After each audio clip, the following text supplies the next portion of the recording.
Selamat pagi Bapak Ibu penguji dan dosen pembimbing yang saya hormati. Perkenalkan, saya Andre Citro Febrilian Lanyak. Pada kesempatan ini, saya akan mempresentasikan hasil penelitian tesis saya yang berjudul Formulasi Visi Misi dan Sasaran Strategi PT Reber Syalta Mandiri. Sebelum masuk pembahasan, saya akan menyampaikan alur presentasi. Presentasi ini terdiri dari 5 bagian: pendahuluan, landasan teori, metodologi penelitian, hasil dan pembahasan, serta simpulan. Mari kita mulai dari bagian yang pertama, yaitu latar belakang. Penelitian ini berangkat dari 3 tren besar yang saling berkaitan. Pertama, kesadaran global terhadap pemanasan iklim mendorong pertumbuhan industri baru, mulai dari kendaraan listrik, baterai, hingga stainless steel yang seluruhnya membutuhkan nikel sebagai bahan baku. Kedua, Indonesia berada pada posisi strategis karena memiliki cadangan nikel terbesar di dunia. Ini terlihat dari pertumbuhan produksi nikel Indonesia dengan CAGR sebanyak 23% setiap tahunnya sepanjang 2005 sampai 2019. Ketiga, ekspansi industri pengolahan nikel di kawasan Sulawesi dan Maluku Utara sangat pesat bertumbuh. Bahkan Maluku Utara mencatat pertumbuhan year on year hingga 37% pada industri pengolahannya.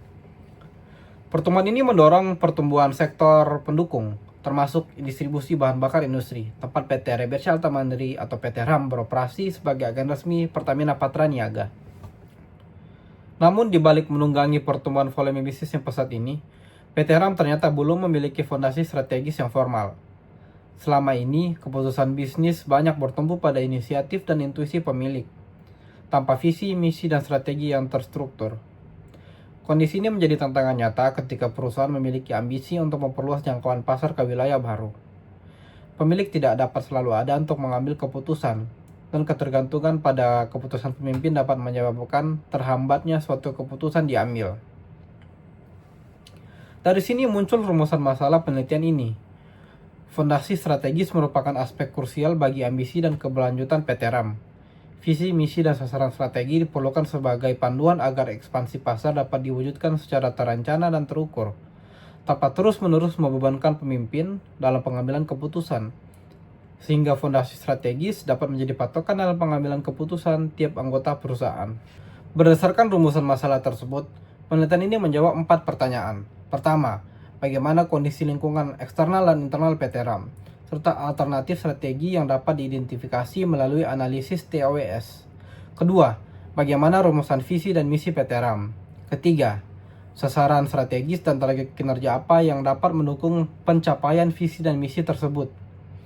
Dan keempat, inisiatif strategi apa yang diperlukan untuk mencapai target tersebut. Keempat pertanyaan ini secara langsung diterjemahkan menjadi tujuan penelitian saya. Dari sisi manfaat, penelitian ini diharapkan memberikan manfaat praktis berupa strategi formal yang bisa menjadi acuan manajemen PT RAM dalam mengambil keputusan dan alokasi sumber daya, serta manfaat akademis mendemonstrasikan integrasi 4 kerangka, TOWS, Vision Framework, Outreach Mission Model, dan OKR, dalam konteks perusahaan distribusi BBM industri yang sedang bertumbuh. Penelitian ini menggunakan 4 kerangka teori utama. Untuk merumuskan visi, saya menggunakan Vision Framework dari Collin and Porres, yang terdiri dari core ideology atau identitas abadi organisasi, yang terdiri dari core value dan core purpose, dan envision future atau kondisi ideal yang ingin dicapai oleh perusahaan, yang terdiri dari vision level BHAG dan vivid description. Untuk misi, saya menggunakan Outreach Mission Model dari Campbell and Young, di mana misi yang kuat tercipta ketika keempat elemen misi saling terhubung erat, saling selaras, dan memperkuat satu sama lain. 4 elemen misi tersebut adalah purpose, strategi, value, dan behavior standard. Untuk merumuskan alternatif strategi, saya menggunakan matriks TOWS dari Westrich, yang memetakan kekuatan, kelemahan, peluang, dan ancaman menjadi 4 kuadran strategi, yaitu SO, WO, ST, dan WT. Dan terakhir, untuk menerjemahkan strategi menjadi target terukur, saya menggunakan kerangka OKRs atau Objective and Key Result dari Doer and Dugan. Sebagai objek penelitian, PT Reber Syalta Mandiri adalah perusahaan distribusi dan transportasi bahan bakar minyak non-subsidi. khususnya Biosolar B40, yang telah berdiri sejak 2017 di Kendari, Sulawesi Tenggara. Wilayah operasionalnya mencakup Sulawesi dan Maluku Utara, dengan volume penjualan sekitar 3.000 kiloliter per bulan.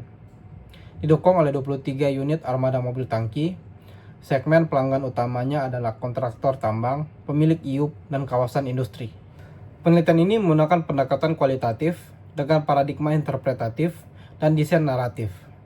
Karena formulasi, visi, misi, dan sasaran strategi bersifat kontekstual, bergantung pada pemahaman mendalam terhadap nilai, aspirasi, dan penilaian situasional pemimpin perusahaan. Data primer dikumpulkan melalui wawancara mendalam semi terstruktur dengan 3 narasumber kunci, yaitu direktur utama sekaligus pemilik, komisaris, dan direktur keuangan. Alur penelitiannya mengikuti kerangka penelitian berikut. Dimulai dari analisis lingkungan eksternal menggunakan PESTEL dan internal menggunakan sumber daya serta kapabilitas, kemudian diintegrasikan ke dalam matriks TWS untuk mengidentifikasi alternatif strategi. Hasil ini menjadi dasar formulasi visi dan misi yang selanjutnya diterjemahkan menjadi sasaran strategi berbasis OKR dan diakhiri dengan penyusunan inisiatif strategis. Masuk ke bagian penelitian, pada analisis lingkungan eksternal menggunakan PESTEL ditemukan sejumlah faktor penting. Dari sisi politik ada regulasi RKB nikel dan transisi biosolar. Dari sisi ekonomi ada fluktuasi harga BBM dan pertumbuhan smelter. Dari sisi sosial ada konflik sosial di wilayah produksi nikel, hubungan emosional dan word of mouth pelanggan, serta faktor teknologi, lingkungan, dan hukum lainnya yang turut membentuk lanskap industri ini. Pada lingkungan internal, PT RAM memiliki sumber daya berwujud seperti armada mobil tangki dan fasilitas pembiayaan dari 3 bank BUMN, serta sumber daya tak berwujud berupa reputasi sebagai mitra berprestasi patra niaga dan kepercayaan pelanggan. Dari sisi kapabilitas, kekuatan utamanya terletak pada hubungan pelanggan yang loyal dan kemampuan operasional distribusi di wilayah geografis yang menantang. Faktor internal dan eksternal ini kemudian dipetakan menjadi ancaman, peluang, kelemahan, dan kekuatan melalui matriks TWS, menghasilkan 4 kelompok strategi. Strategi WT, yaitu meminimalkan kelemahan internal dan ancaman eksternal, yaitu dengan menekankan pengawasan piutang ketat dan pembenahan pencatatan keuangan untuk menekan risiko likuiditas. Strategi ST menggunakan kekuatan yang dimiliki organisasi untuk meminimalkan dampak ancaman eksternal, yaitu dengan menekankan pada mempertahankan loyalitas pelanggan melalui diferensiasi hubungan dan fleksibilitas pembayaran. Strategi WO yaitu menekankan kelemahan internal dengan mengoptimalkan peluang eksternal, yaitu dengan berfokus memperkuat permodalan dan sistem IT keuangan untuk melayani smelter besar berskala lebih luas. Dan yang terakhir, strategi SO yaitu memaksimalkan kekuatan internal untuk memanfaatkan peluang eksternal, yaitu dengan mendorong ekspansi ke smelter baru di Sulawesi dan Halmahera Timur dengan memanfaatkan reputasi dan status agen resmi Pertamina. Keempat strategi inilah yang menjadi fondasi perumusan visi, misi, dan sasaran strategi PT RAM selanjutnya. Berdasarkan hasil TWS dan wawancara, dirumuskan visi PT RAM menggunakan Vision Framework. Dari sisi core ideologi, core purpose PT RAM adalah berkontribusi nyata pada pengembangan ekosistem industri Sulawesi dan Maluku Utara dengan manfaat bagi 5 pemangku kepentingan: pelanggan, karyawan, masyarakat, pemerintah, dan pemegang saham. Core value-nya adalah pelayanan prima, kepercayaan melalui komunikasi, dan kekeluargaan. Dari sisi envision feature, vision level pihak PT RAM adalah masuk jajaran 3 besar volume distribusi nasional dan memiliki izin niaga umum sendiri atau dapat dibilang mandiri dari Pertamina, dengan armada distribusi darat dan laut yang menjangkau seluruh kawasan industri Nusantara. Dari sini dirumuskanlah pernyataan visi, menjadi perusahaan distribusi energi nasional yang mandiri dan paling andal di Nusantara. Sementara itu, misi PT RAM dirumuskan menggunakan Asterix Mission Model, yang menyatukan purpose atau alasan keberadaan perusahaan dan siapa yang diuntungkan dari aktivitasnya, strategi atau logika komersil untuk mewujudkan purpose, nilai atau prinsip etika yang menjadi dasar budaya organisasi, dan prinsip perilaku, pedoman tindakan yang menerjemahkan purpose dan strategi ke praktek nyata. Menjadi satu pernyataan misi yang utuh, yaitu PT RAM hadir untuk menggerakkan industri Sulawesi dan Maluku Utara melalui distribusi BBM industri yang andal, kompetitif, dan berintegritas, dengan menjunjung tinggi kejujuran, pelayanan prima, dan semangat kekeluargaan dan kedisiplinan. Dengan demikian, setiap pelanggan dapat beroperasi tanpa gangguan, setiap karyawan dapat bertumbuh, dan setiap daerah yang dilayani merasakan manfaatnya. Visi dan misi ini kemudian diterjemahkan menjadi 3 sasaran strategis berbasis OKR. Sasaran strategis pertama, bersifat aspirasional, adalah merebut posisi sebagai mitra suplai BBM industri utama di kawasan Nikel, Sulawesi, dan Maluku Utara. Sasaran strategis ini berlandasan dari strategi SO dan ST dan selaras dengan visi yang sudah dirumuskan. Dengan target volume penjualan tahunan mencapai 60.000 kiloliter, penambahan minimal 3 pelanggan baru berskala smelter, dan retensi 80% pelanggan aktif. Sasaran strategis kedua bersifat committed, berfokus pada membangun sistem manajemen, SDM, dan operasional yang profesional sebagai fondasi ekspansi, mencangkup implementasi sistem IT keuangan terintegrasi, menyusun SOP formal, dan rekrutmen 2 tenaga profesional. Sasaran strategi ini berlandasan dari strategi WO dan WT, dan juga selaras dengan visi yang sudah dirumuskan. Dan sasaran strategi ketiga juga committed, berfokus pada pembangunan portofolio pelanggan yang sehat dan struktur keuangan yang tangguh, dengan menjaga rasio piutang jatuh tempo, ukuran rasio dan proporsi pelanggan dengan jumlah rekam jejak pembayaran yang baik. Sasaran strategi ini berlandasan dari strategi ST dan WT dan selaras dengan visi yang sudah dirumuskan. Ketiga objektif ini atau sasaran strategi ini saling melengkapi. Sasaran strategis pertama mendorong pertumbuhan, sementara sasaran strategis kedua dan ketiga memastikan pertumbuhan tersebut berjalan di atas fondasi yang kokoh.